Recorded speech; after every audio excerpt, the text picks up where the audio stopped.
once again. Right. So today I'm going to talk about the artificial intelligence. So you know about very well about the artificial intelligence. So people's who are joined in this ATEL program. So I think so many of them from the computer science domain.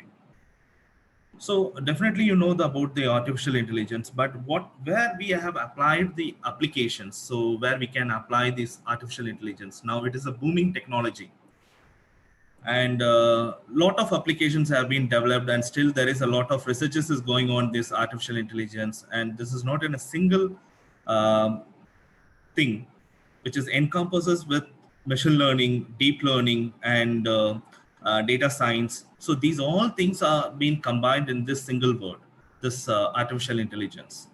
So let me start on this session. So my first question is, it's an obvious question, it's a clear question.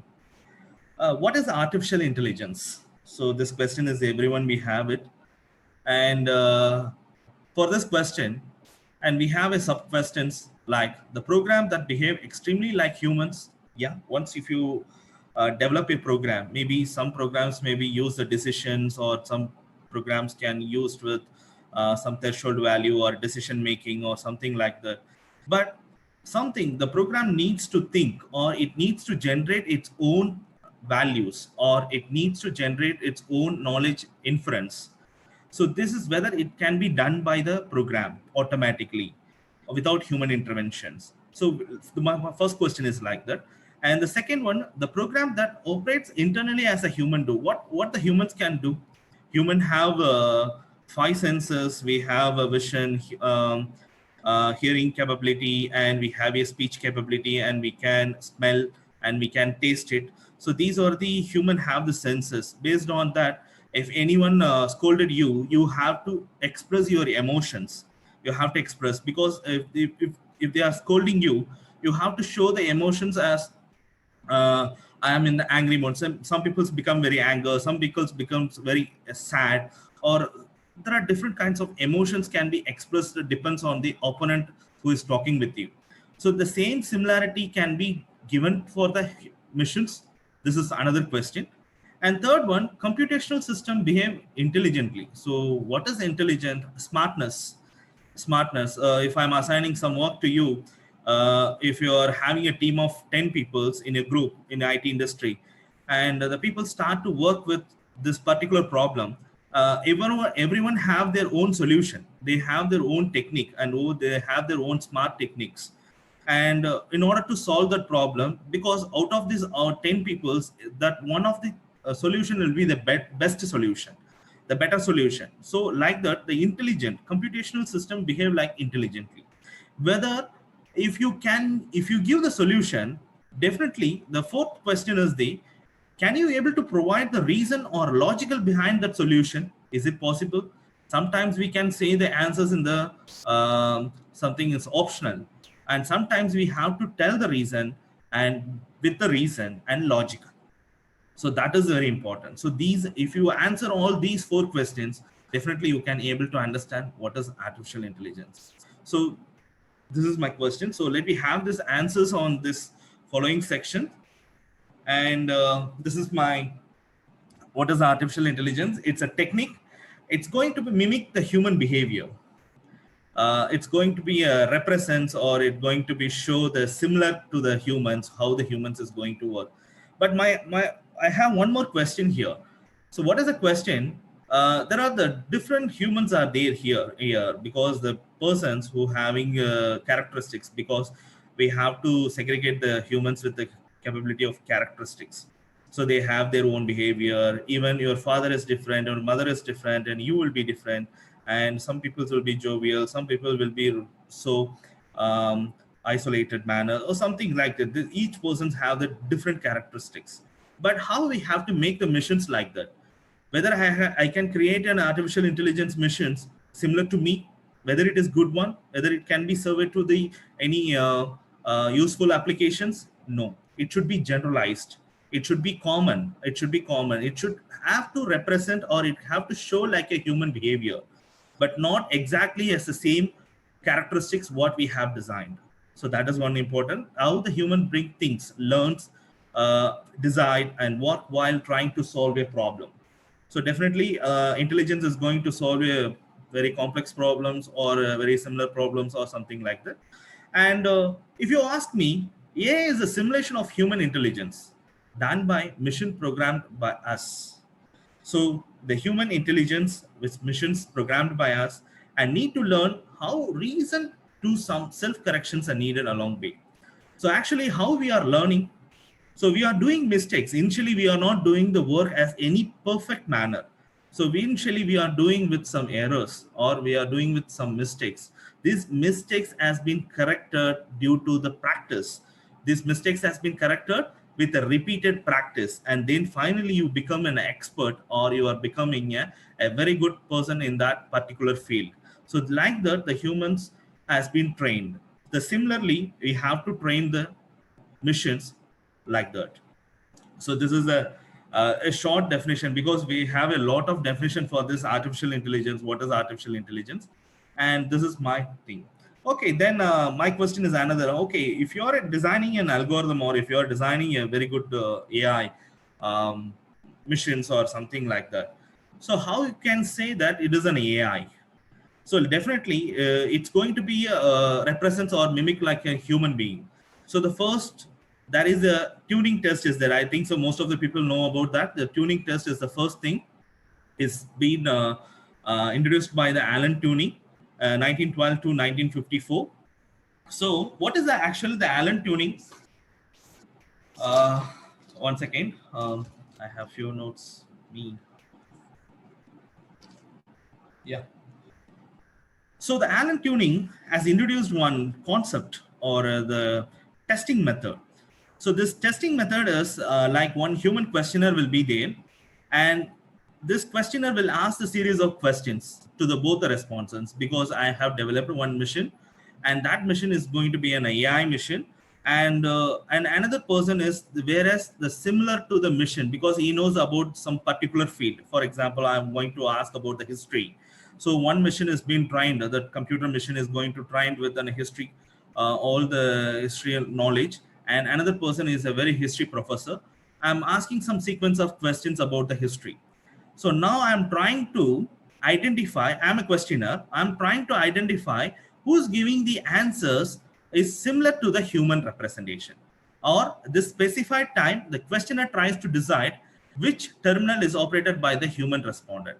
So whether the mission is respondent like a human, so then we can confirm that it's work like similar to an artificial intelligence. So this is the best tuning test, and we can able to identify that whether this missions is work similar to the humans. So this is an eventually you have to know about this Alan tuning test is one of the best thing we can find it. And what is the missions, the human and the missions? What is the line which is being separated by the human and the missions? The first thing, the humans have the ability, the computational ability, but most probably we have a slow. We always having a slow computation power. Like if I'm asking you to compute 1500 into 2543, I have to compute this. You just compute this multiplication. You have to take some time. At least you have to take 30 seconds or 1 minute to compute this calculation, and you can give the answers. But you can double verify or you can make these calculations perfectly and you can give the answers. Sometimes you can also, maybe you can give the answers wrongly also. So the computation ability of the humans have some make mistakes. But at the same time, if you take the missions which have the ability which is very fast, at the same time it doesn't give any flawless computation. So definitely if you give this same value to the missions, if you are giving into the calculator, and it will be possibly, it can be given within a fraction of second, the answers will be given in the within fraction of second. That is one thing.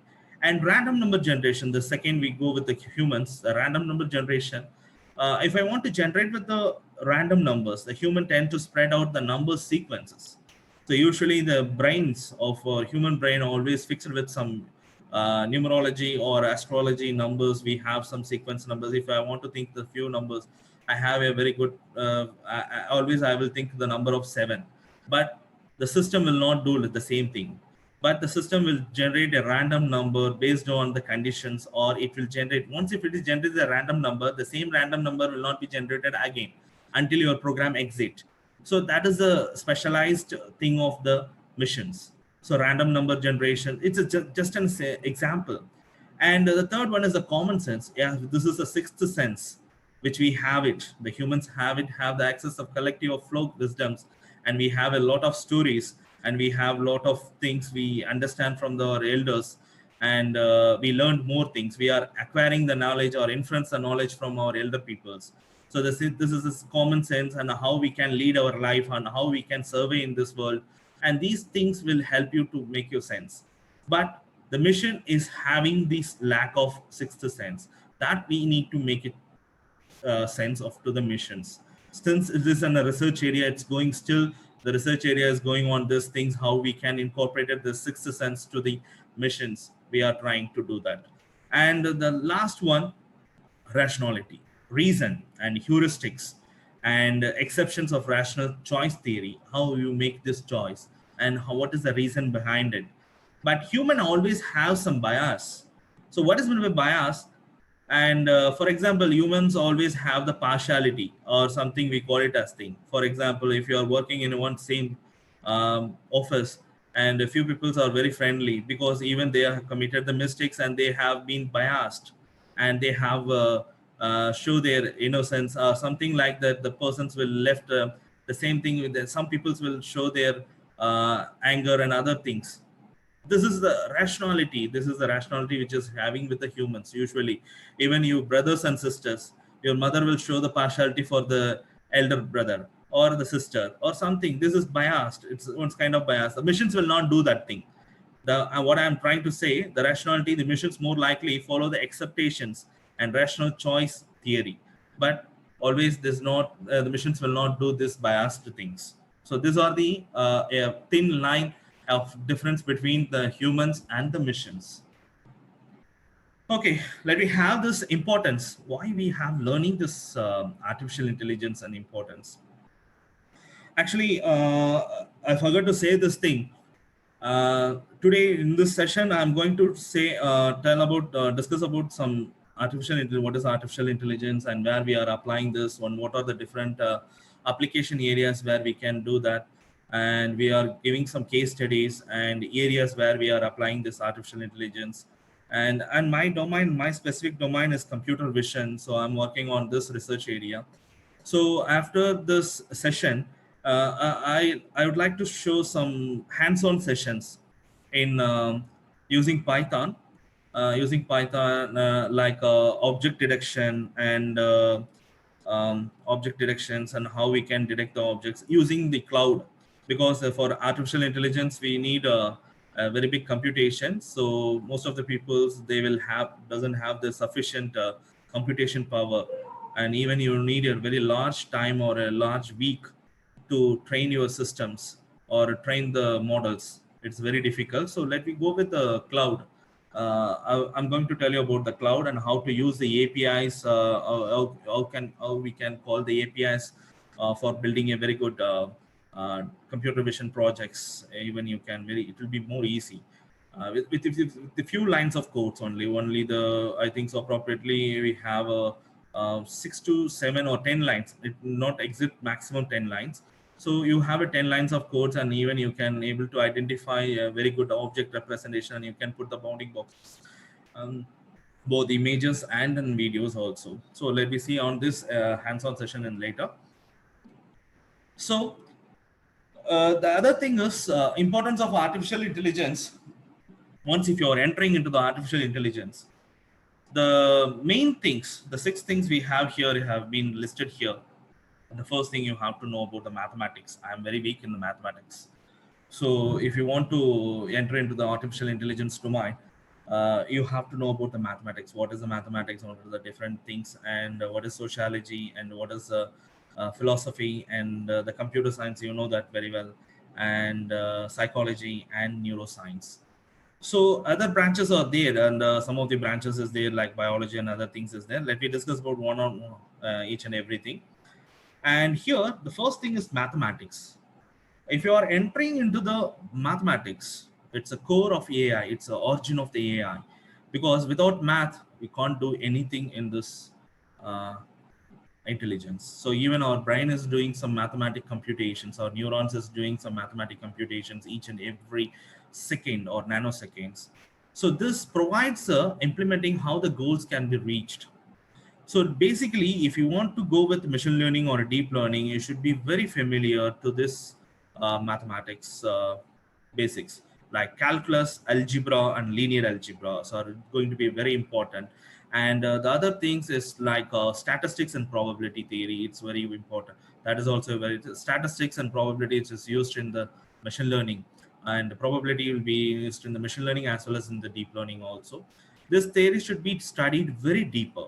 This studies should be studied very deeper, and you can able to do and prove the theorems and other things. So once if you understand this mathematical concept, then it will be very easy to incorporate a new algorithm in this domain.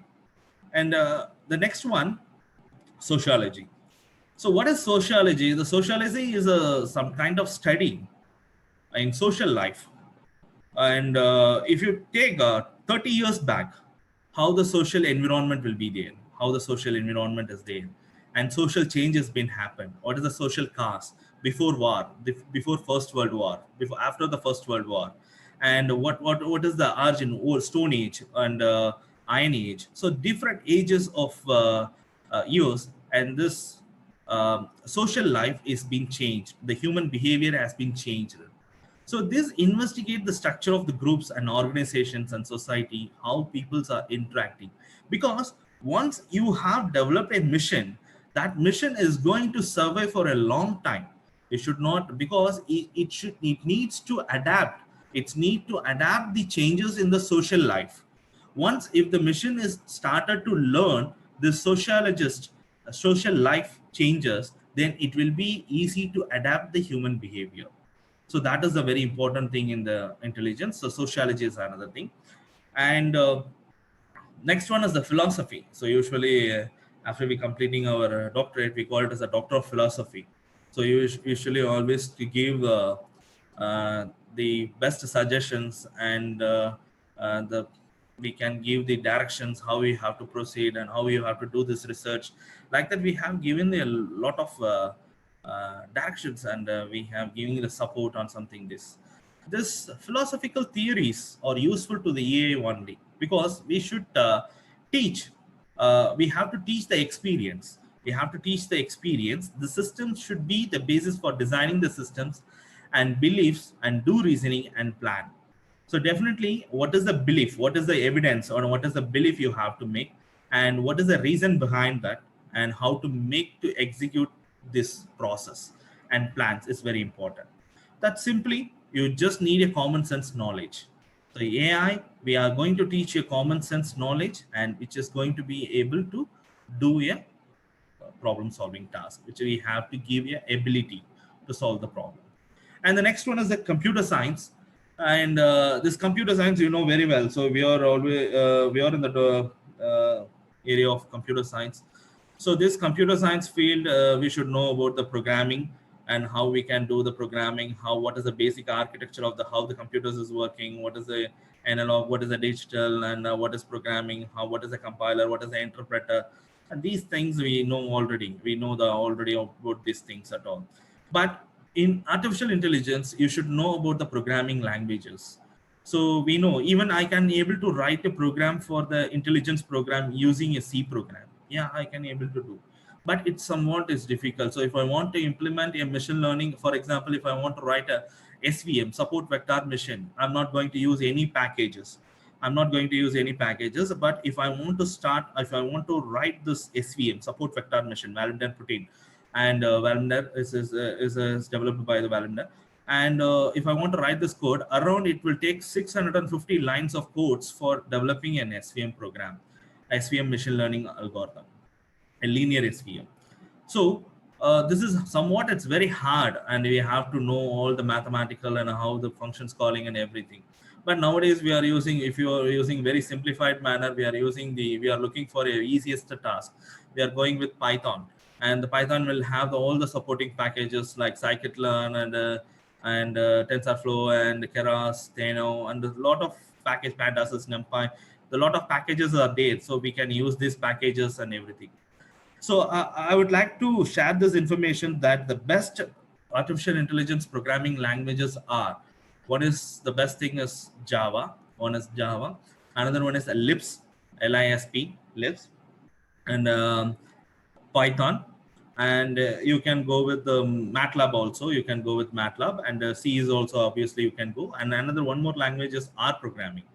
So you can use this programming language for developing, and one more programming language is there, Haskell. Even that is very difficult to write these codes in the Haskell programming language. So these programming languages are it's more helpful for the for computer science, in the domain of computer science, for developing a good artificial intelligence program. And the next one, it's psychology. The psychology is nothing but behaviorism. So one, how the humans is leads to the response. That's why I'm telling that how you are going to behave. So once the people started to scold you, or once the people started to appreciate you, once the people is going to started to something you, how you are going to respond it. It's one kind of cognitive science. It's a mind-based process. So these models used to understand the psychology of memory, language, and thinking, how we are going to react it.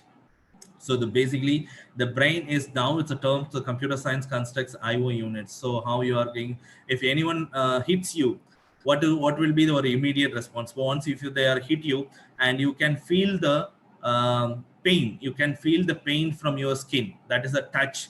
You can feel the pain, and immediately you will respond to your making your fight against with that guy. Or simply you can stand, or you can able to cry. You can feel it, and you can express the emotions, something like that.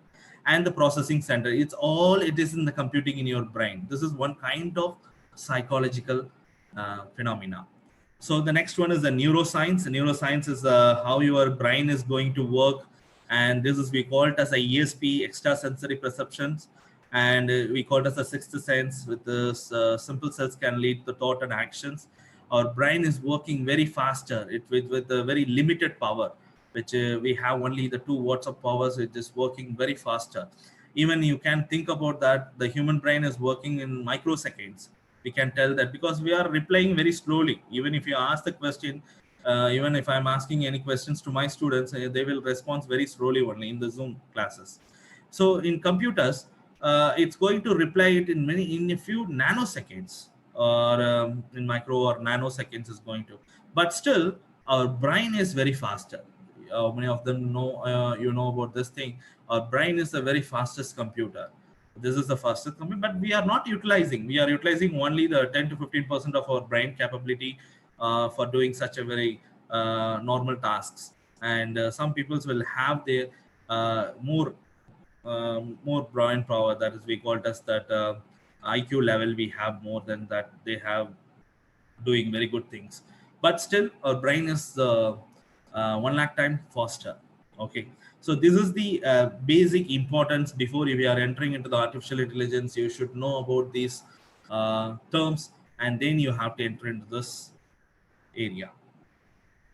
And next thing is types of artificial intelligence. We have 3 types. One is, we'll go from the bottom here. This artificial narrow intelligence. First one is the artificial narrow intelligence. This is it's like a specified task. It's a narrow down. It's a narrow intelligence, because we have written a lot of rules and regulations, because we have written some constraints or conditions, because it needs to check with that constraints only exits the human intelligence or efficiency. It will do the specific task, like robots in the manufacturing companies. So it's going to work on some few intelligence only. If there anything has happened, the missions will stop, or some few conditions will be have applied the intelligence, but not a full intelligence missions. So the next one is the general intelligence. It's one kind of human level intelligence. So always the human will have the very master level.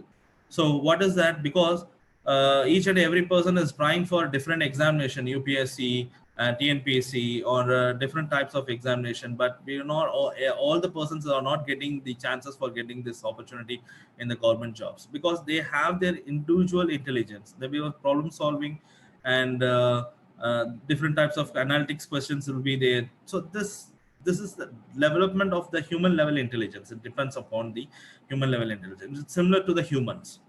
And the last one, that is the first one, which is shown here, the artificial super intelligence, is we call it as a superior intelligence. So the intellect with the much smarter and best human brains. I think so. You people know about the Sophia. It's a first humanoid robot, and this robot is the very good robot in practically every field, including the it can able to answer, it can show the expressions also. The Sophia can able to smile, so Sophia can able to show their anger faces, and it can able to show the different types of emotions also. So it's one kind of how we can able to interact with the social skills also. First initially how we have to welcome or how we can talk to the persons, and whether this question is something is very relevant or relevant, how we have to make the answers. So everything we can do it with. This is the superior intelligence, we call it as a super intelligence. So this is the different types of artificial intelligence, or you can able to these types. Let me come to the point. This is a one single umbrella. You have to have a very big confusion. Okay, AI versus ML as deep learning. So this is all in AI. Inside the AI only, the machine learning and deep learning are there. So actually, deep learning concept is a very old concept. It's very old. Now only it's been coming in the very big picture. It's coming. It's playing a major role nowadays. Most of the industries are switched to the deep learning, and before that they use only the machine learning. So actually the artificial intelligence, it's representing like a mimic human behavior, but inside there is a subset. Machine learning and deep learning is one of the playing a major role for learning process. So once if I want to make the human intelligence, or if you want to make the machines as intelligence, definitely you want to teach something to the machines. So the teaching process has been taken over by these two things. One is machine learning, another one is a deep learning. Either we can use it, depends on your data. Depends on the data, we can go with the machine learning or we can go with the deep learning. It depends on your problem statement and depends on your thing. So this is the next thing we are going to. The deep learning is nothing but it's work similar to your human brain. So how your human brain is working, the same thing it's going to work for a deep learning. So once if you want to memorize the one, have you prepared for your 10th exam? And I think so you prepared for your 10th exam or 12th exam. That time you keep on reading the same question and answer in all the perspective manner, and you keep on learning the same thing you have learned the repeated number of times. We call it as an epochs, and number of iterations you are learning the same thing in order to keep it in your brain fixed. Even if they are asking any question from that part, you can able to answer that question very well. So this is the very good thing on the deep learning. And here we have a idea of artificial intelligence, of evolution of artificial intelligence and existence and the term. Actually, the first thing, have you know the John McCaffrey? So this guy is he is a guy. He's a great American scientist, and he's a founder of distinguished this AI, and he developed the programming language Lisp. He is the first. He's coined the AI, artificial intelligence, and he has developed and Lisp programming. Lisp is nothing but Lisp programming language. It's the first programming language it's been for used for artificial intelligence. It's developed by the John McCaffrey. So he's a mathematician. You have to know about this. One more thing is he is a mathematician. So then only once he is a mathematician, then he is only able to do this kind of algorithms and everything. So he initiated the world with artificial intelligence. And the next one is in 1969, Shaki. It's a first robot. It's a first general purpose mobile robot. I have shown the picture in the top. That is a robot. It just kept in the museum now. It's an ability to precise and reason about its. It can able to precise the reason and about the reasoning. So surroundings. that means it can able to do the planning, and it can find the route finding. So any obstacles in between that, it can able to bypass it, and it can able to go there, and it can able to rearrange the simple objects. So this is the first general purpose robot which is developed in 1969. So it can able to do some reasoning task also. And next, in 1997, these are the biggest myths that's been happened in the artificial intelligence timeline series. And in 1997, named as a supercomputer, we call it as a Deep Blue. It's designed for a world chess champion game. It's designed for a chess game. It's going to work for the chess game only. Actually, this Deep Blue is a chess computer developed by the IBM. It's developed by the IBM company, and it's the first computer is win both the chess game and chess match also in world against the world champion under the regular time controls. So what it is going to do per second, it can able to predict 200 million positions. For example, if the opponent is moving a single coin in before, that is if you're moving a one box friend, the opponent Deep Blue can able to predict 200 predictions within a second, and he can able to solve, and he can able to beat the chess opponent champions.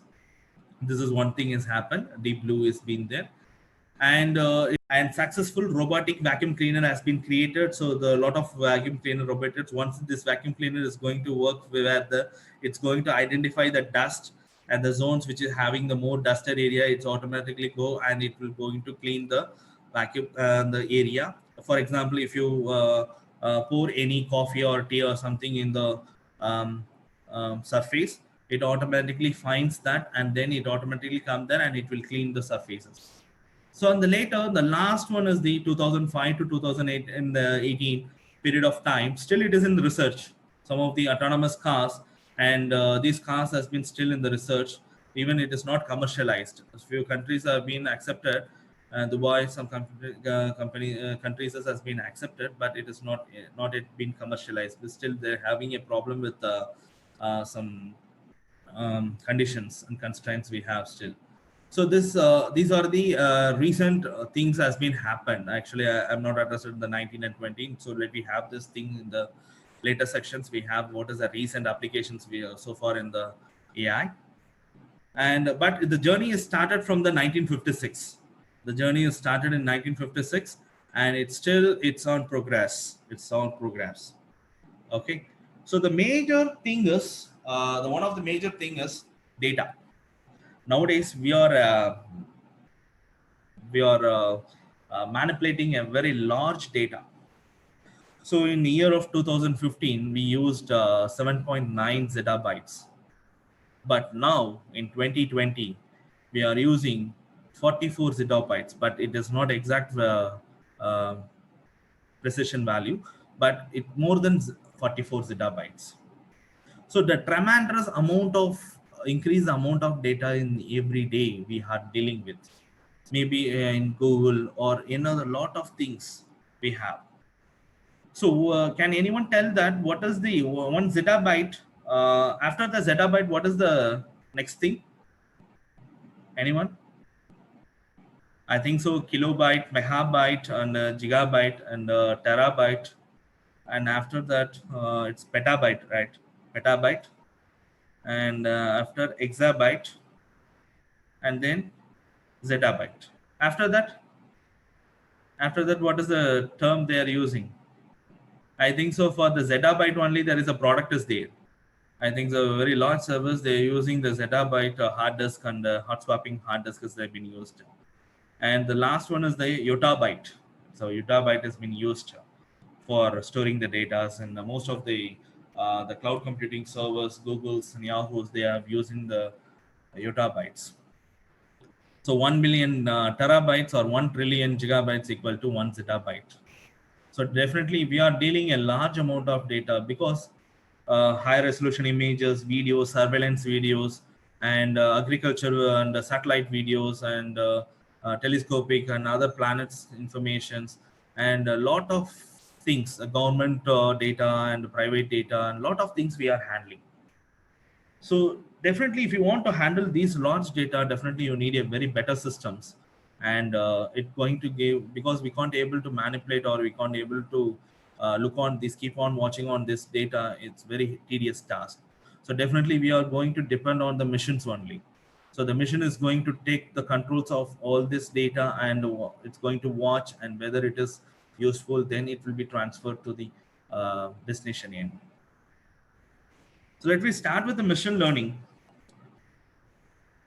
So here in this machine learning, what is machine learning and why do we need it? First thing we have to, the question is, why should we go with the machine learning, and why do we need it? This is one question. So what are the common challenges in machine learning? When we go with the machine learning, we have some challenges. Always we are going to face some challenges. Without challenges in this research area, you have to tell some challenges. So based on the challenges only, you have to give the solutions for this. So in my example, I'm going to show you one example for a human activity learning using the mobile phone data. This mobile phone data is going to use the mobile sensor data, that nothing but your mobile sensors. I think so. Nowadays you are using the Android phone. This Android phones have the two sensors. One is the gyroscope, another one is the accelerometer. These two sensors will be built inside your Android phones. If you are using the very latest Android phones, definitely these two sensors will be there. So I'm going to infer some data from these sensors, and based on the sensors, I'm going to identify that whether this based on this data, whether I'm going to identify that whether this human is doing what kind of activity, whether he is walking, or whether he is sitting, or whether he is lie down, or whether he is doing some other work. So what kind of activity is going to do? I'm going to find that thing. So let me have some real-time examples and finding some challenges and solutions during this incorporation. Let me start this thing. And machine learning is everywhere now at present. If you take it in anything, even in your Gmail, there is a machine learning algorithm is there. So whenever there is a new mail is coming into your Gmail account, it automatically segregated into three divisions. Either it goes to primary, otherwise it goes to social, otherwise it goes to the promotion. In last category, there is one more thing is there, that is the, even if it is a mail, the first initial level, it's going to classify it whether it is a spam mail or not spam mail. If once initial state, if it is a spam, it goes to the spam folder. Otherwise, it's going to your main mail page, and there you have to divide another three categories. One is the primary, whether it is a primary mail, because if you are frequently communicating some guy with some person, that prime mail will be put it into the primary mail. Or if you are if the mail is relevant to the some social like Facebook, Twitter, or something like that, you've been subscribed with YouTube or something, this mail will be put into the social. And some of the mails may be put into the promotional. The promotional may be some offers, or Flipkart, Amazon, or something. These mails will be put into the promotions. So these are everywhere is there. Machine learning is everywhere. Nowadays, we are incorporating the machine learning in everywhere, in all the field. So like first thing is image recognition. It's in image recognition, we have a lot of computer vision projects has been happened in developed in the image recognition field, and speech recognition. And speech recognition is one thing you can able to recognize a voice, and whether the person is speaking. Once if they are speaking some words, it has been the speech to text conversion and text to speech conversion. So like that, and language translation. Like once if the person is speaking some language, and that language has been Google Translate. The best example is Google Translate. So it can be translated to any native languages. Like if I want to change it from English to Japanese, English to Hindi, or English to Tamil, it's possible. So that is how the researchers has been going on. Stock predictions. So even if the stock is a very big thing in all over the world, it's because the stock will be decide the GDP of your country.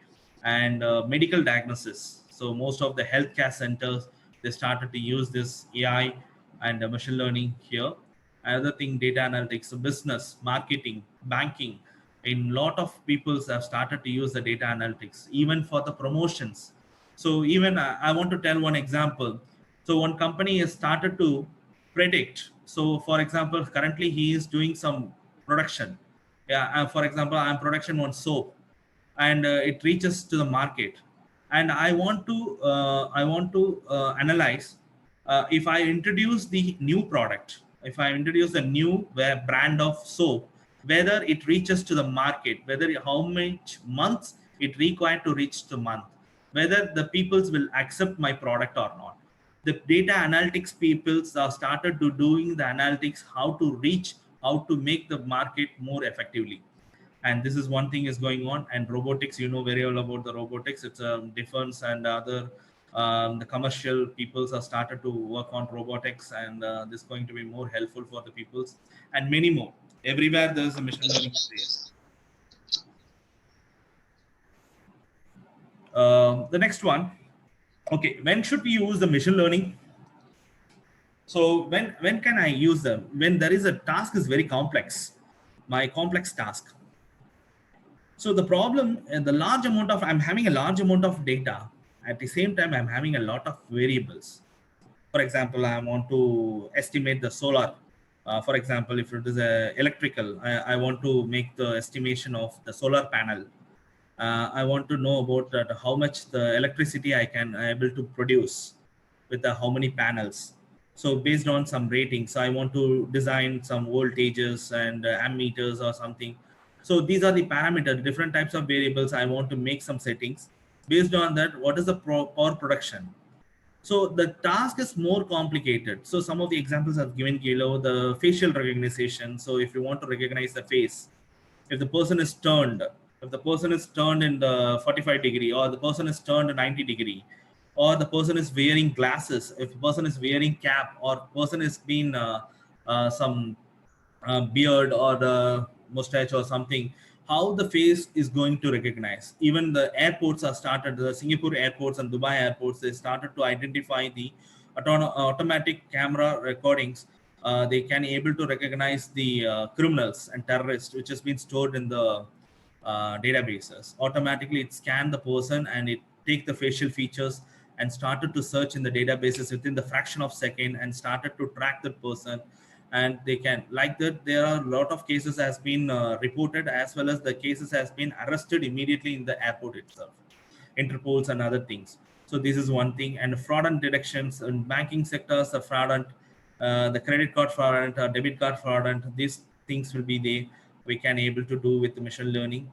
And stock market predictions can be done with this machine learning, because these are the very complex tasks in video summarization or and speech recognition. So these are the things where we can use it for the machine learning, because we are having a very big amount of data, a large amount of data, and we have to handle a lot of variables. A lot of variables are nothing but the input dimensions of your input variables. So how do you decide which algorithm to use for your problem? So if you have a task and if you have a problem, definitely you have to know what algorithm I have to use. So in machine learning, generally it has been, I'm not going to discuss about this, what is supervised and what is unsupervised. I think so this entire ATAL sessions is going to, a lot of people is going to talk with the supervised learning and unsupervised learning. So few people have know about already, they have been doing the research on these topics.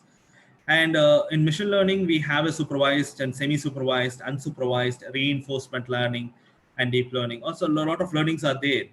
So out of this, I'm taking my problem, and from the problem, I want to decide. So initially, I can't able to decide that this for this data, this algorithm is best, or this algorithm we can try it, or we can use this algorithm. This will give a very good results. You can't say that, even if you are a very expert in machine learning, you can't able to say that thing, because you're based on your data. For example, if you are using a time series data, you can't able to say that this algorithm is best fit for my data. So there is a no best method and one size fits all. The right algorithm, just always you have to go with the trial and error basis only. Even it's a highly experienced data scientist also can't tell that what algorithm will work without trying it out. But I can give the direction, but how to choose the algorithm. But I can tell you that instead of choosing all the algorithms, because I don't know where I have to go, whether I have to go to the supervised or whether I have to go to the unsupervised, or whether I have to go for reinforcement learning. So I can give you a direction. So where you can go from there, you can start your exploring the algorithm, because a lot of new kind of machine learning algorithms have been in the market, or in the open source or GitHub or whatever. Maybe you can see a lot of algorithms. So you have to think. So the next slide is giving you a very detailed idea about that thing. See, this is actually, I have taken the reference from the Dataflare, and you can, this is, we call it as a cheat sheet. If the researcher, if you are a very big researcher, definitely you have to keep this cheat sheet with you. Or whether the people is going to start the research and later don't start with this cheat sheet with the beginning itself, but you can use this thing.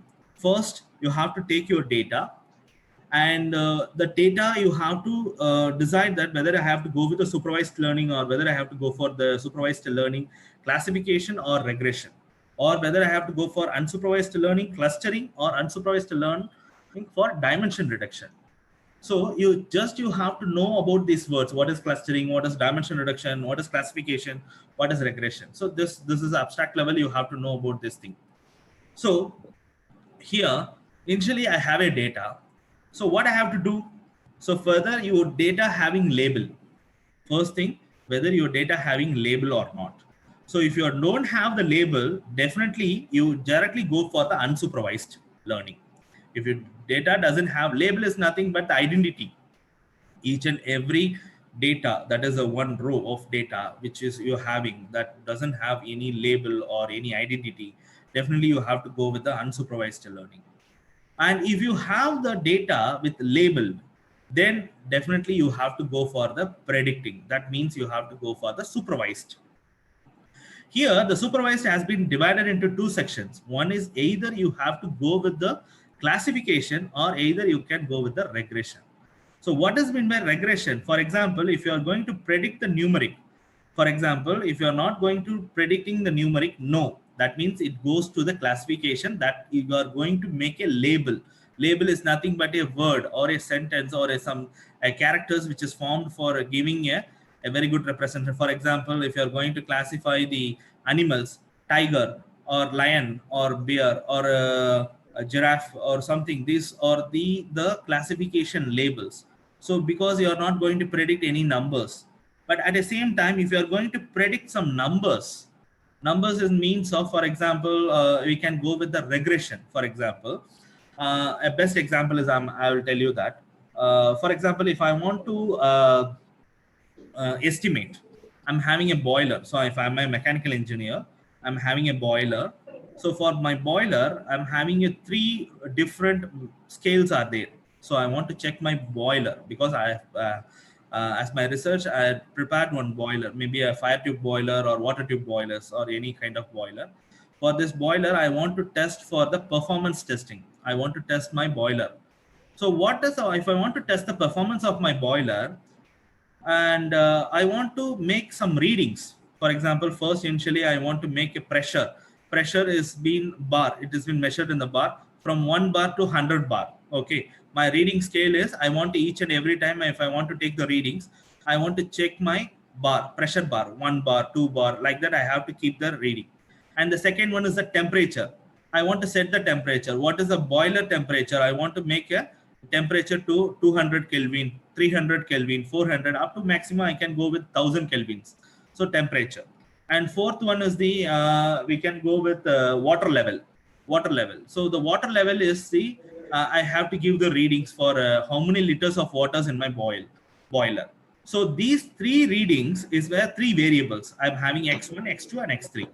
So from that, finally, I'm going to produce a steam pressure. I'm going to get the steam pressure.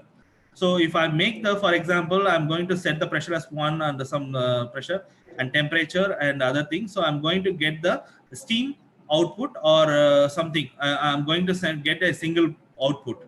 So this output value may be some readings, maybe a power generation also. I can able to get 1 volt or either I can get the 2 volt or something. This value is going to get. This is my output. So if these 3 values gives an output of the numerical value.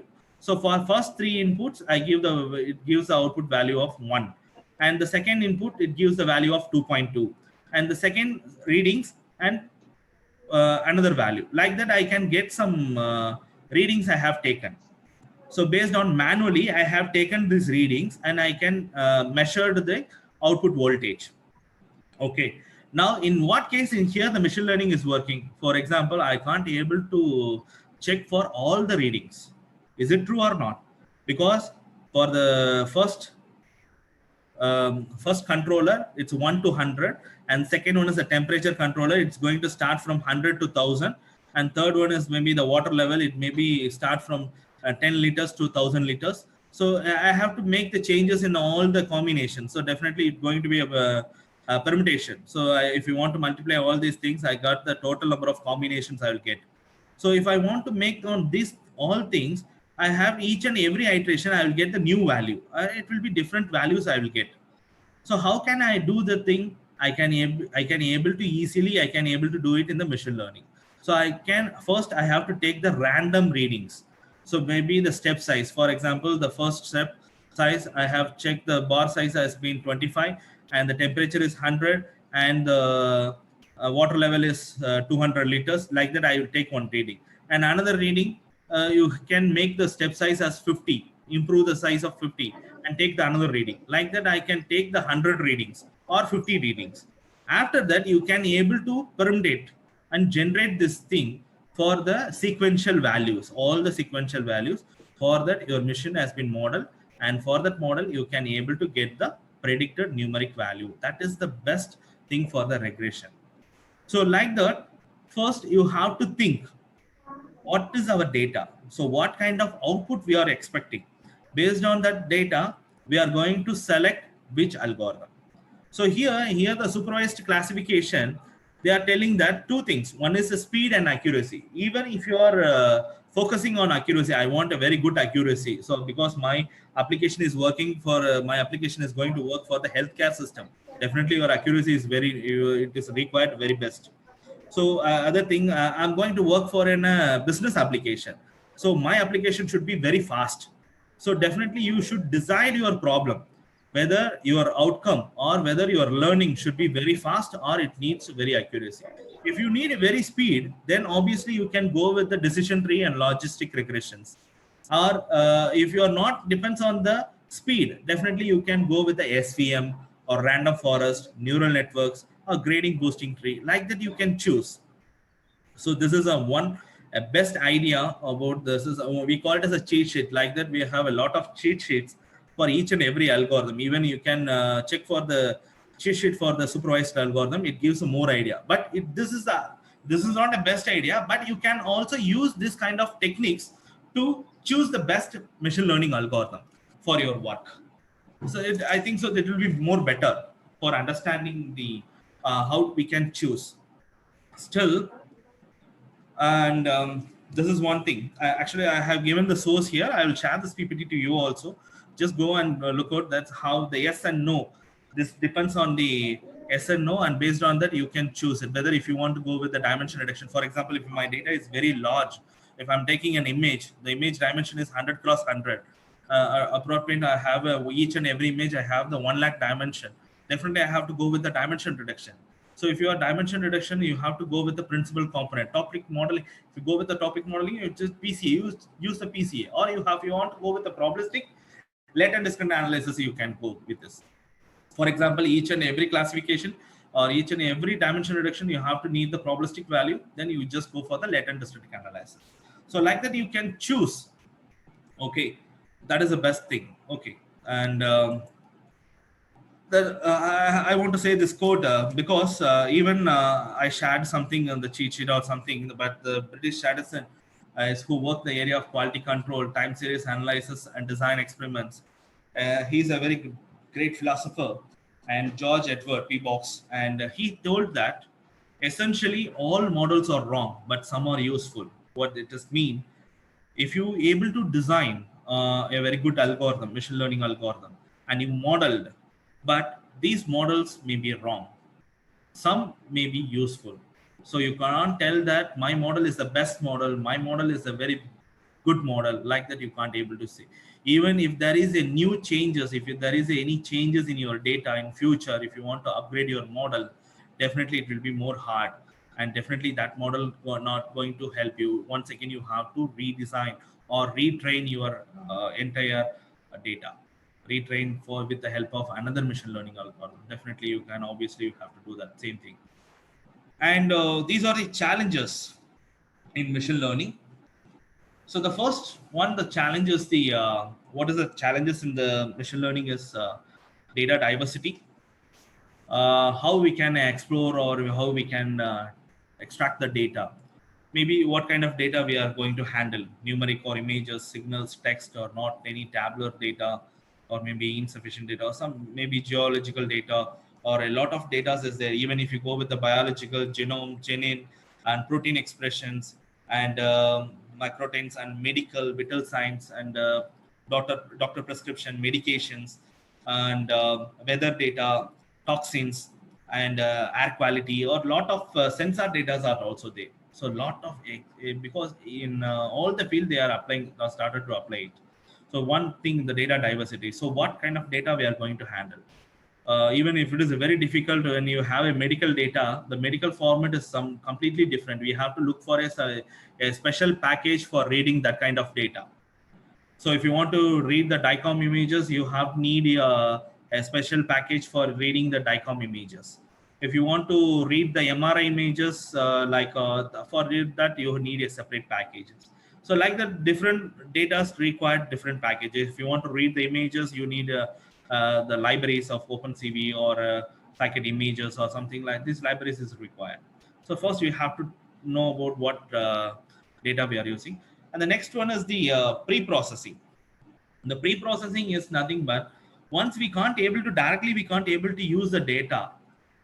Directly, we can't able to use the data for the learning purpose. Definitely, you have to do some filtering operations. Filtering is removing the unwanted things or the uncorrelated things, and formatting, cleaning, and either you can go with a normalization or scaling. These factors, normalization is the factor which is bringing some the range, because the mean and median switches you can. Scaling is one more thing. For example, if you have a data, for example, one x and y value, one x value has been in the value in 0.1, and another dimension of value which is having the range of 1000 or 2000. Definitely, these are the in different scales. Definitely, the learning problem, the machine learning have a problem to learn these data variations, which is a very big deviations has been happened in the machine learning problem.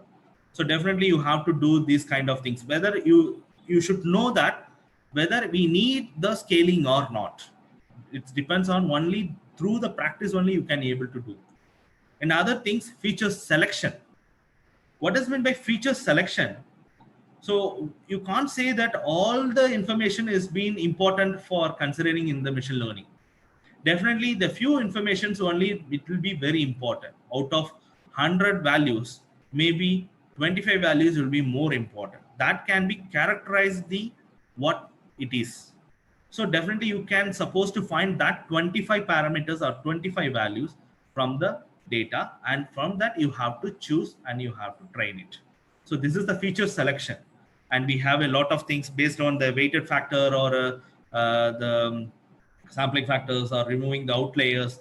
These are the lot of things we have in the, we can do it in the pre-processing. Other thing, time consuming. If you go with the training models, so you want to make a good training. Actually, we started our research, and when we are doing our research, when we go with for training, that day itself, during our research period of time, we used only the machine learning algorithms. Now only it's deep learning has came here, and we extract the features from the images, and we extract the features from the videos, and we started for training. The training will happen for 4 days. SVM, if you put the SVM for training, SVM Torch, we use libsvm or something. We use the packages like that. We use the C programming only. We use the C programming for learning, and it takes a consuming of 4 days It takes 4 days for complete training. At the 4th day end, it shows that the training has been stopped due to some reasons, or it may mean the overflow of memory or something. It will show some error. Once again, we have to start that, we find the problem and we have to reduce the data, and we have once again we have to start the machine learning, and again 4 days it will be run, and finally we'll get the model, and from the model we give the test data to get the results. This is it's a time consuming process, one of the main thing, and we have a sufficient machines or something like that, we have to do that thing. And assess the model performance. Yeah, once if you make a model, but what it will do, sometimes our model will be maybe overfitted, sometimes it will be overfitted. The next slide will be sure that what is overfitting and underfitting and good fit. I will show you the difference between the what is overfit and what is underfit. I'll tell you the examples also.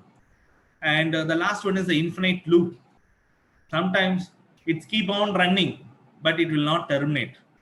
Even a week also, even if it completes a week, still it is running, but it never changes the accuracy. Even if you took it in the deep learning, one of my deep learning is, I started to run the deep learning in the cloud.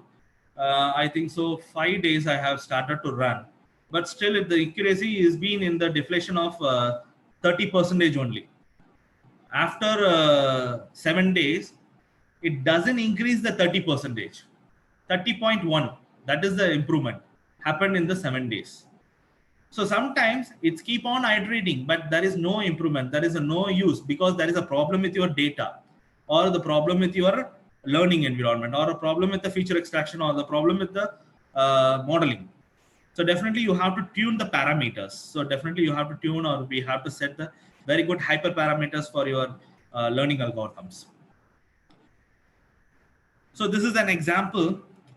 This is an example for the underfitting and overfitting. What is meant by underfitting? Underfitting is nothing but, for example, if you have 4 classes. So what it will do, in out of 4 classes, 2 classes will be trained well. The 2 classes will be trained well, and it gives accuracy of 90% for the 2 classes. What about the other 2 classes? These other 2 classes, even that doesn't give the result of 10% also. This is we call it as an underfitting. It good performance on the training data, and but poor generalization on other data. Sometimes it will train, but not all the classes. Even if you give the data, it will give the results for that 2 classes perfectly, but other 2 classes will not be there. This is an underfitting. Sometimes you will not be a sufficient data, or it not doesn't having a sufficient power to learn that thing. And let me go with the overfitting. Overfitting is the thing. The person who is reading the complete book, even if you ask anything from the book, he can able to answer. It's a overfitting. That is the exact. You can see the boundary line here. You can see the boundary line. The boundary line has been exactly fitted. This dotted line is boundary fitting has been fitted exactly with your data. It has been segregated. That means it's a poor performance on the training data and poor generalization on the other data. That means it will works for the training data only. It works for the training data only, but it doesn't work for the new data. Okay, sir. Then what we can do, if we want to avoid this thing, what methodology or what technique we can use it? Okay, sir, you are telling that this is underfitting has happened in my data. Once a few classes has been recognized, and other few classes have been given dropped to below 10% or 15%, or sometimes my data is overfitted. When I'm giving my training data as the test data, it gives 90% or 99% results. But if I'm giving a new data, it gives 0. It doesn't be able to recognize. So what we can do? So the best thing is, I recommend you, don't go with training and testing splitting. That means during the evaluation or during the performance, during the evaluation, usually what we will do, we used to divide the data into 2 parts. One is the training data, another one is the testing data. So if you go with the training data, it's normally based on the literatures. The people will always take 70% for training and 30% for testing. On few peoples, if you take some few IEEE standard papers, they started to divide it into three parts. 60% will be taken for the training, and 30% will be taken for the testing, and 10% for the validation if your depends on your data. So three parts will be divided. This will be. But I'm not going to recommend this thing. Don't go with that thing. Okay. So better you can go with cross-fold validation. Go with cross-fold validation. Measure your size of your data. Think about that, whether all the classes have the equal sized or equal number of features. If it doesn't have the equal size of the features, generate it. Generate it and balance your features. Because one class have the higher number of features and another class maybe have the less than half of the first features. So definitely you have to balance all the features, and you have to check for the resampling. You can generate the data. You can regenerate your samples that using with the resampling techniques, and you can regenerate it. And after that, if you once you balance the features and then start the training with cross-fold validation, even you can make the fold as 5-fold or 10-fold. It depends on the data. If you have very less amount of data, go with 5-fold. Or the standard procedure is 10-fold validation. Even you can go with what is a fold validation?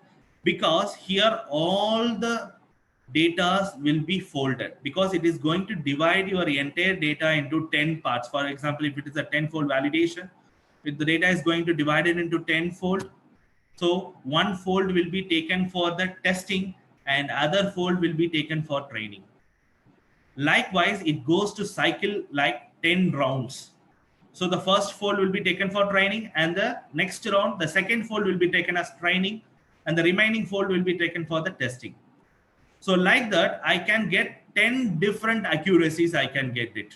I can able to get 10 different accuracies. I can able to, and then from that I can able to take the average accuracy of my data. Then you can able to find that how my data has been scattered. So how the results has been varied from the each fold. So that will be better for making you a best and good fit of your data. Good and good compromise. This is the center one which is showed here is the best good fit. We call it as. So let me have to start our work. This is our task. I have to go with more number of slides. And even what's the time? 2:52. It's now 2:52. And this is a machine learning, and here we have to produce the data. Here we have using the two sensors, and the sensors which may be used in the mobile phones. One is the gyroscope, another one is the accelerometer. So the accelerometer is nothing but once again, it's a measuring the acceleration of the body. That means the object in which movement, in which direction it is moving. That is. And the gyroscope is nothing but the maintaining the orientation, angular velocity. That means the person is mean angular velocity, whether he is rotating or the same place he is rotating or bending or something like that. This is a angular velocity can be measured with the help of gyroscope. And if the motion has been measured with the help of the acceleration sensors, these two sensors will return. Each sensor will return three values on x, y, z. That is x and y, z. And gyroscope is also returned three values x, y, z. Totally, we have the six features. Totally, we have six features to make on learn on this human activity detection. So I'm going to take only a less number of features only. So if you go with the traditional approach, so I'm not going to use the machine learning. So if I'm going to use the traditional approach, what I have to do, I have to take this values with some threshold value. So this is the 0.5, which is given in the handwritten program, which we have to use. The threshold value is 0.5. How we can obtain this 0.5? Because each human have been the different threshold value. For example, the person is walking. Some people's maybe the walk may be very fast. Some people's walk may be very slow, and some people's they have the their bone will be bended, or the elbow will be bended or something. The posture will be different. So the threshold will be also be different. So I can't able to fix a standard threshold value with the traditional program. So it's going to work for a specific man only. A specific man only. If I'm going to monitor the specific man, that will be going to work. If I'm going to the same procedure or the same threshold value, if I'm applied for the other person, definitely it is not going to work. Definitely there will be a false alarm will be there. So that is the problem, or what that is the problem behind in the traditional approach. So that is a standard approach. Maybe you can go with some conditions, or you have to give the multiple conditions based on that. So definitely we have to go with the machine learning approach. So here the machine learning approach is going to identify the 5 actions. Either he is going to walk or step the steps, or sit, stand, or lie down. So this is going to be, we are going to identify with the help of 6 features. So whether you are going to use the machine learning algorithm, so the sensor activity data is being given there. It's a time series data. And initially we are going to load the data, and we are going to do some operations like filters or dimension reductions, or finding some statistics values, mean, median, variance, like that. We have to do some pre-processing in order to find the how our data is being organized, whether the data has been equal weighted or invariant or something. We have to use the finding of the mean values only, standard deviations or something like that. And then we go with the supervised learning. So initially I have to take some learning examples. So I have to give some labels for my actions, activity, and it's going to make the learning process. Once the learning process is completed, my model has been generated. So this is the workflow of the machine learning. Usually it is happen in supervised learning. And after that, our model is ready. So once the data has been given, and now the model has been ready, the same, if you are having a test data, you are going to give the processed data, and the same thing you have to follow here. Once again, you have to follow the same steps. And the pre-processing, what are the steps you have followed in during the training phase, the same steps should be followed for the pre-processing the data. Then the processed data should be given to the model. The model will decide it, and it will returns the prediction value in what label it is. That is the best part. So in our work, we have used this six sensors, 6 data. One is the top we have shown here is the mobile sensor, which is called as the accelerometer XYZ. And here the bottom we have a gyroscope XYZ, and this has been plotted with the help of the time series data. And based on this data, our SVM is classified that the person has been climbing stairs. The predicted actual activity is the climbing stair, but predicted activity is also the climbing stairs. It is both are matching same. So like that, our model has been best. It's modeled well because it's a time series data. So the example is here we have applied a mean, standard deviation, and PCA, principal component analysis, for dimension reduction. Usually it have only the 6 features. I think so. I don't need of dimension reduction is not required here. But if you want to apply means, you can apply the PCA here, principal component. No need to apply somewhat here, and you can select the components. And classification learner, we have used SVM, and finally we have created a model. And the same thing has been activated here for the prediction. This is what happened. And finally, the challenges. So we have reported some challenges before starting the machine learning. And for the challenges, we have given the solution here. So what are the solutions? If you are going to choose, for a research, basically the problem is in what programming language I'm going to start, because people who always started with they started to search because they will look into some paper, and they started to search the codes. They started to search the code in GitHub, and they take the code. If the code is available in the Python, they started to do the research in the Python. If the code is available in the Java, they started the research in the Java. What about the other modules? For example, if you are reading the data is available in Python, but a particular machine learning algorithm is available in Java, what you will do now? Whether you able to convert the Java program to Python program, or how you are going to communicate? There is one added advantage in the Python is that cross compilation is there. This is some programming. The latestly, the recent things, I can use the Python models in the MATLAB. I can call the Python programs into the MATLAB. At the same thing, I can call the MATLAB to the Python. I can call the C programmings, functions, and everything. Cross compilations has been is given in the approaches has been helpful in the thing. But the thing is, that is the different. Even if you are spending a time for your research, but additionally you have to learn these things in order to do this thing. So what is the major problem? First, you have to choose the which language I'm going to proceed. So here, after that, the data diversity, the first thing is the data diversity. That programming language will provide you the all the extensive data support. So the one thing, the which programming language, maybe the R or Python or maybe MATLAB or maybe Visual C++ or Visual Studio or VB.NET or something.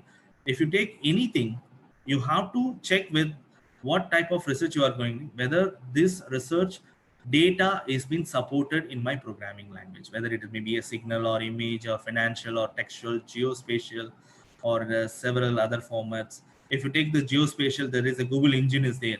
The Google engine, in Google engine itself, the Python support has been provided there. You can directly infer the data from the Google Earth or the Google engine or Google Maps, and from that you can start processing on that. You can layer. It needs a very good and the engine which is worked in the GPU. It's a GPU. If you create an account in the Google engine, you can start extracting the geospatial. If you want to extract any space, any location from the all over the world, other than that, the protected area. So the Google will allows you to take the higher resolution images from the Google engines by using 2 or 3 lines of codes in the Python. And then lack of domain tools. Sometimes even the people are started to use only the lower version, so they will not go with the higher versions. High quality of libraries. Even if you take the Python, a few codes may be available for the Python 2.7, which is not supported for the version 3, which is not supported for the version 3 because it is completely entirely different from the 2.7 to 3. So you have to check for the high quality libraries also, but there is a one more problem in Python, the library versioning. So creating of environments is a very big task in the Pythons, because once the library is installed, it cannot be accessed by some other functionalities. For example, some certain functionalities can be operated in these versions only.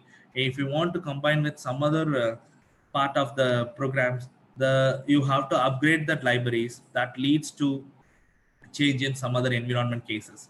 So you have to look for the high quality libraries which support for all these kind of data. Other thing, what is the time consuming process, whether it's going to workflow, app driven workflows, whether it is maybe any tool, built-in tools are there, or any machine learning tools or toolkits are there. It can be more easily without programming. We can simply, for example, if you want to work with the machine learning, simply you can go with the Weka, the Weka toolkit, the Weka Orange, or there are a lot of tools are there. I think so. A lot of very good tools are there, because some tools may be free and some tools may be paid.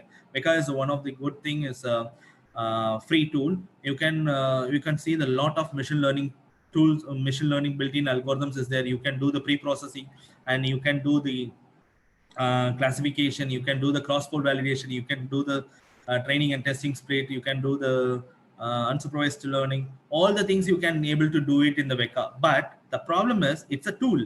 But how we can use it the same thing if you want to build it as an application?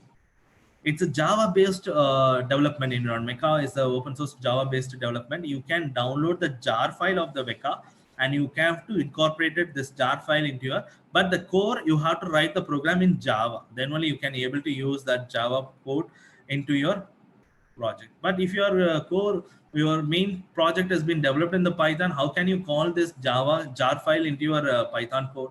You have to need the cross compilation, or you have to make it as the exe file or the command line interface. You have to make the call on this thing in order to execute some certain parts. So this is some kind of problem is there if you want to make it as a product, or if you want to make it as an application, the final product. For the research, we are doing the part of the work, and we are combining, and finally we are showing only the results in the paper, and finally we are close it. And but the most of the researchers is not making as a product. as making as not an application. Finally, we can't able to give it as a one single product as a one with a one programming language. It is very difficult. So other things, avoid the pitfalls like underfit, overfit, and validation, model fit, in order to avoid that thing. So in order to avoid the infinite loops, also the customized workflow, these are the things we have to overcome with the machine learning on the, when you are going with the um, best programming languages. Even that may be a Python or MATLAB or R programming. Even go with the Libs or whatever may be. Okay. So what the machine learning can do. So if I'm giving the picture, I want to the response should be or this human's faces, because the picture having any human faces or not, yes or no. This is, if it is yes, then you go with the photo tagging.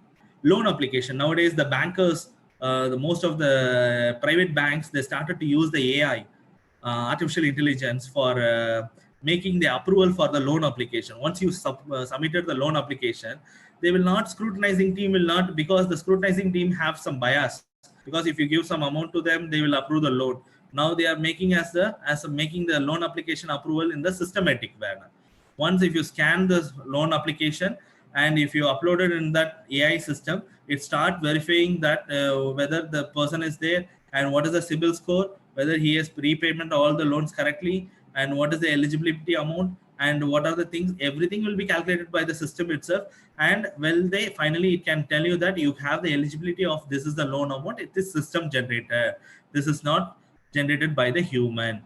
And will the repayment of the loan, yes or no, then loan approvals will be happen.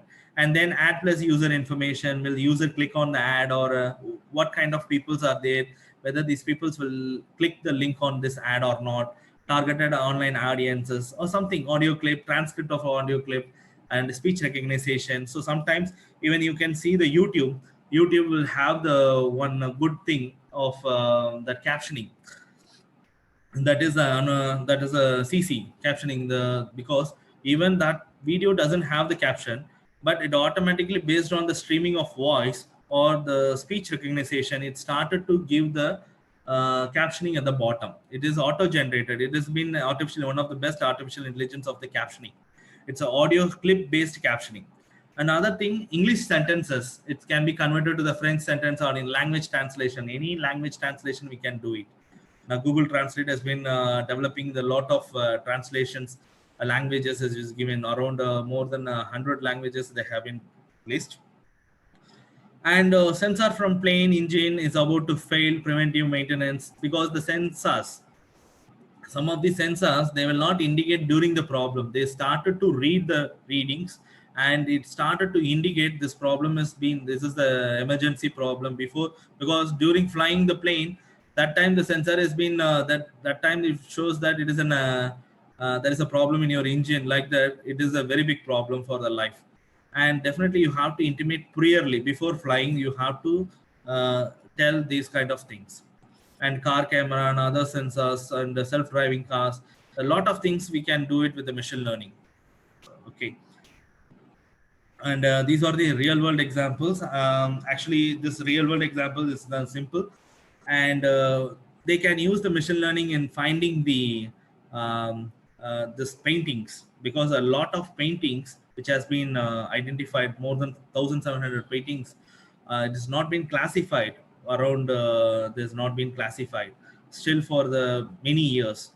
Around 550 years, they have not classified this kind of painting, who brought this thing, what kind of genre it is. And this is a very difficult talk for the museum peoples. They started to do using the machine learning on this in order to identify these 1700 paintings. And they find the different artists, because existingly they have some Picasso drawings or something, they have some drawings with their author names. And they started to learn the patterns of the machine learning. And they, when you give the new paintings, they started to identify the brush strokes and other different styles and other things. Based on that, it started to read the visual features and started to identify what genre it is, or what kind of artist it has been drawn, or like that. These are the real world problems has been solved with the help of machine learning. This is one of the best thing. has been solved, because 550 years they have not been solved. This problem has been, they have solved, even the humans can't able to solve that problem, but the machine learning have solved this thing. Other thing, the having a havoc energy, because the most of the companies is they started to optimize the power.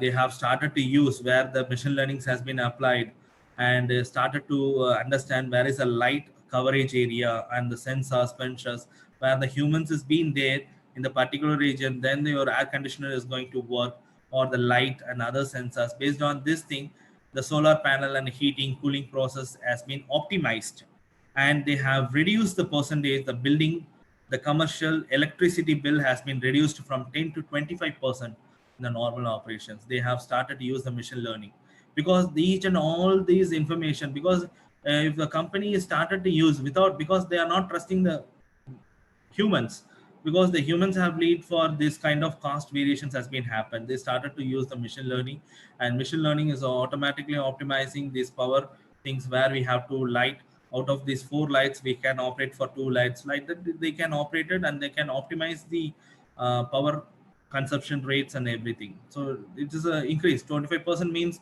around they have for example, one company have been paid monthly, around they will pay for 10 lakh 15 lakhs electricity bill. If the 25% has been reduced, around it's going to be very quick, 2.5 lakhs or 3 lakhs, it's going to be less. So definitely it's going to be a very big thing. So next thing is going we are coming into the deep learning is nothing but a machine learning. So deep learning is nothing but it's also a machine learning, but it is inspired with the brain cells called neurons, which leads the concept of artificial neural networks. Our neural networks is very faster, but we are going to make a artificial neural networks in order to train a good things. So let me start on this thing. So just see these two symbols, not a symbols, the shapes. One is the I think so, it's a rectangle, and the other is a square. How your brain is working now? How your brain is working? So how you are identifying these shapes? Just close your eyes and think that the shape, and then what thing it is been in, that is one single point it is having a difference. So then both the shapes have 4 sides. Yeah, we have 4 sides. This both the shapes have been it is closed, and both the shapes have been the perpendicular lines are there. But the only thing is the opposite sides are equal in this rectangle, but in square the all sides are equal. So that is the only difference. This is, we are in the process of learning. If you want to learn a shape, this is the thing we are learning. How you are going to learn an apple? So I think so in our younger age, in your small age, in a childhood, they started to learn A for apple. If you see the apple of red color, you can see that this is apple. Have you seen the apple in green color?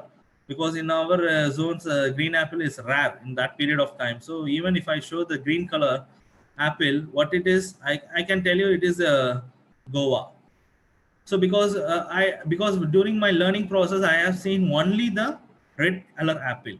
So what is the thing? We have to learn more things. So we have to give all the possibilities of learning process. At the same time, if I make the apple in the cutted slices apple, then after we are consuming it, we have to take it and we have to tell that this is apple. Even you can't able to figure out that apple is it is an apple or not. How can you say that? So it's go for a learning, right? So in machine learning, the process, some of the process we have to do by the humans. The input is given. First thing you have to do the feature extraction. The feature extraction is being initiated by the human, the expert, ourselves.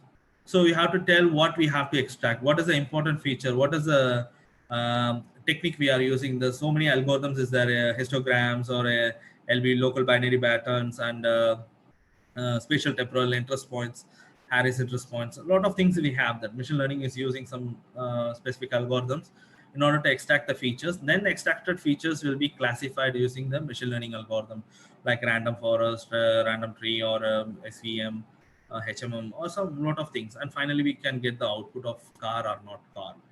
So if you go with the deep learning doesn't have this much of part of work. Simply you have to give the input. and you have to tell the layers. How many layers? That is, the layers is nothing but your neurons is connected with multiple neurons. So the how many layers you need. So it's simply, if you have layers, the based on the layers, it started to learn from that, and it start all the feature extraction part from the lower features, mid-level features, and high-level features has been learned from the deep learning, and finally you can give the output.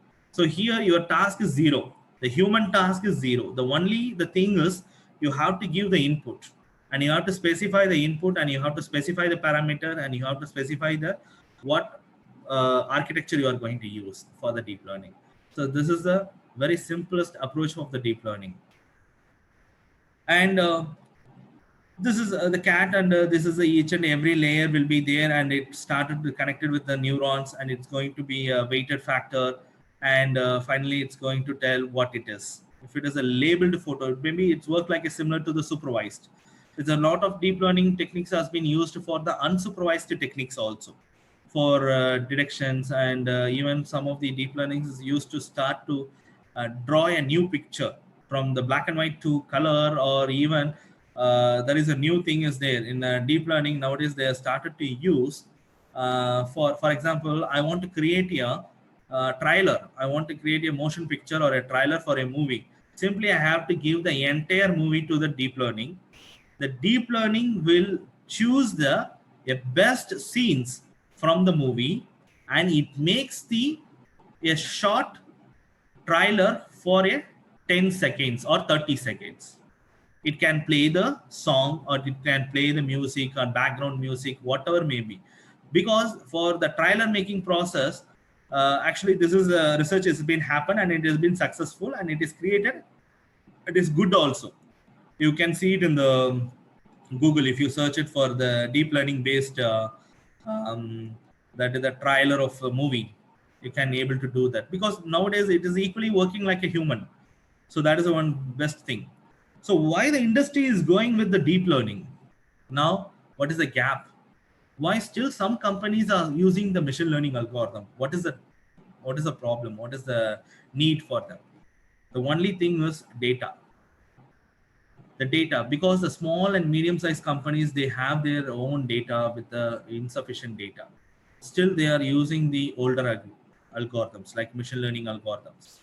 So once if they are having a more data, the industry giants like Yahoo, Google, Tesla, and a lot of companies, as they are started to use to this algorithm, Facebook, they started to use the Facebook, they started to use the deep learning concepts, because they having a very large more of data. Even they have, that's why I'm telling each and every day you are getting 44 zettabytes. You are getting the 44 zettabytes of data you are each and every day you are getting. So these data are very important. So these are the companies are started to use the deep learning. Even Facebook, they are started to use. So why deep learning needs any special hardware? Obviously, still waiting. This is my mem I have taken right for my the neural network to train. Yeah, once you make the neural network in normal CPU, it will go with months, also years or months. It go with months. Definitely, it goes to the very big months of long period of time it will take for learning process. I think so. If you're trying with your laptop, even it will be blast also. That much of heat will be produced. So we have to keep it in this laptop in the continuous AC room. So in order to cool your laptops, because that will not be a sufficient. Your normal CPU will not be sufficient for this thing. And the hardware dependency is the training a simple deep learning model for the days, and the laptops typically without GPUs, which is very hard, which leads to impressions, and deep learning requires a very big system to run and execute. Definitely, you need a hardware dependency for deep learning models, because the normal CPUs or commercial CPUs has been used as it's work like a sequential computation units. All the instructions will be worked on the sequential manner. Usually the CPUs has been measured with a term of MIPS. Initially, we have started when we have started we started to learn the computer architecture. We started to measure the computers in the terms of MIPS, millions of instructions per second. Nowadays, the CPUs are started to measure in the terms of flops. Flops, even if you go with the supercomputers, gigaflops, flops is nothing but floating point operations. How many floating point operations you can do within a minute, within a second. So that is a very good thing. So we can able to do a very large number of computations can be done with GPUs. So why we need the more hardware for the deep learning? So actually in artificial neural networks, our favorite programming language would be the converted to set of commands and run on the computer. The first initial step is pre-processing your input data. First, you have to convert the input data. Maybe it may be a picture, or it may be a text, or it may be a geographical information, or whatever may be a CSV file, or whatever may be. And you have to train a deep learning model. And once you have trained the model, and you have to deploy the model, and then only you go for the testing. So the very biggest part is training a model is the very biggest part in the deep learning. Even the machine learning also will consume a very less power, less time for making your models. But deep learning definitely needs a very big time or very large time for making the models.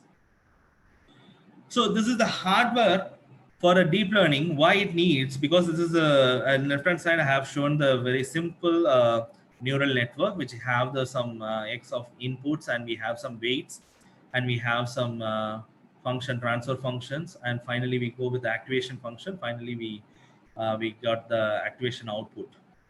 Usually these neural networks have two passes. One is a forward pass and another one is a backward pass.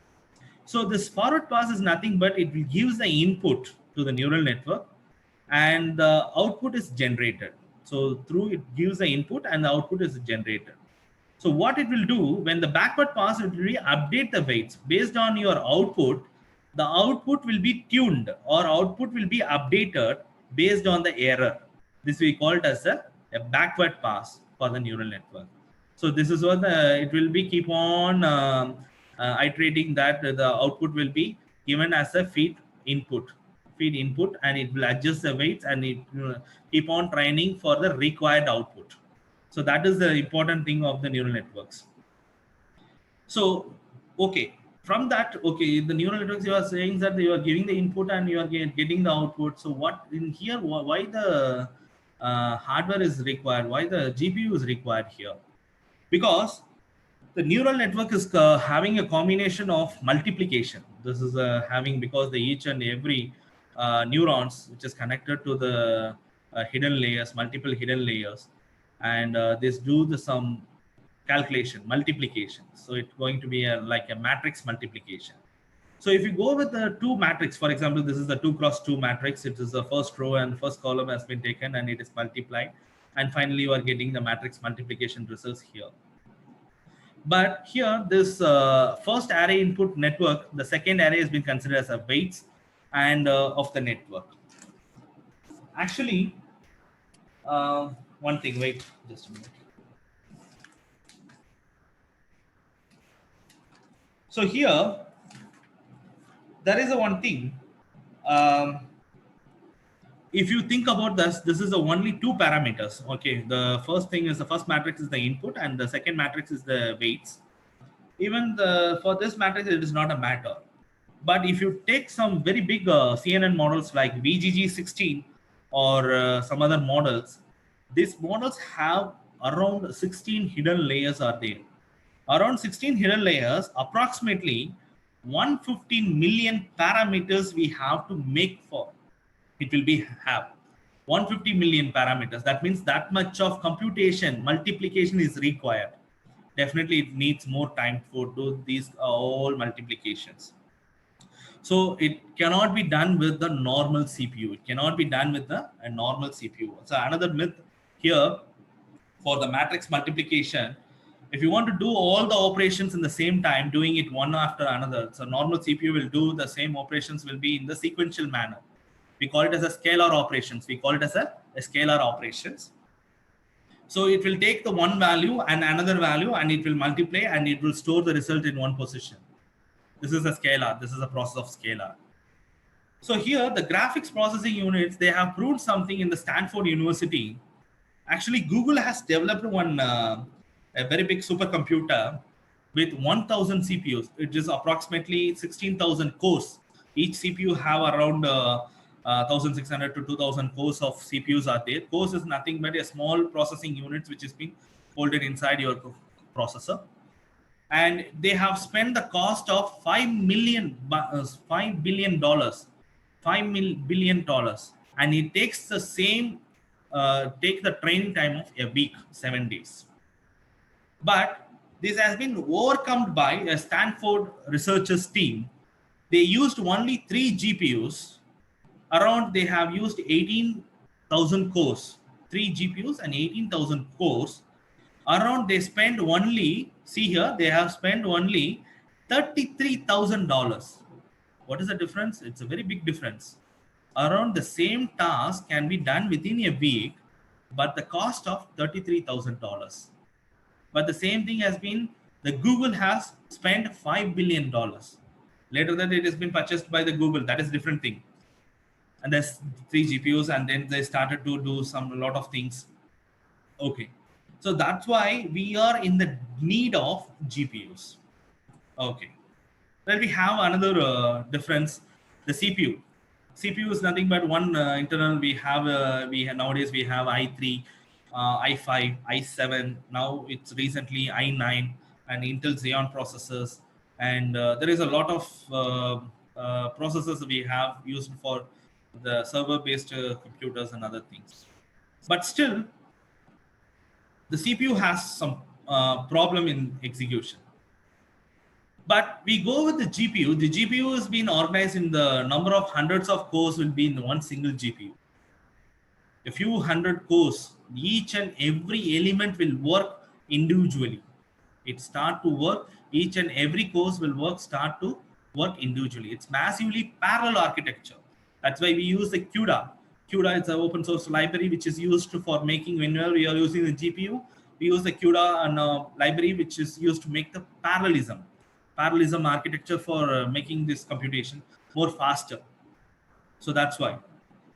Actually, this is a video. I'm going to just, this is the difference of CPU and GPU. It's representing, one second. I just sharing the video.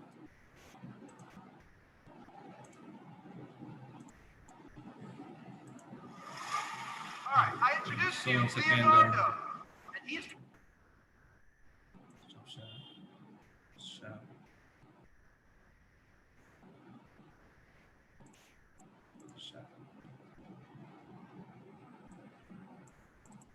All right, I introduced to you Leonardo, and he's going to paint a picture for you guys in the way that a CPU might do it, as a series of discrete actions performed sequentially, one after the other. In 3, 2, 1. What is?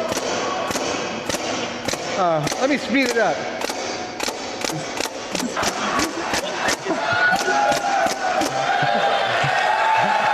Ladies and gentlemen, And this is going to be Leonardo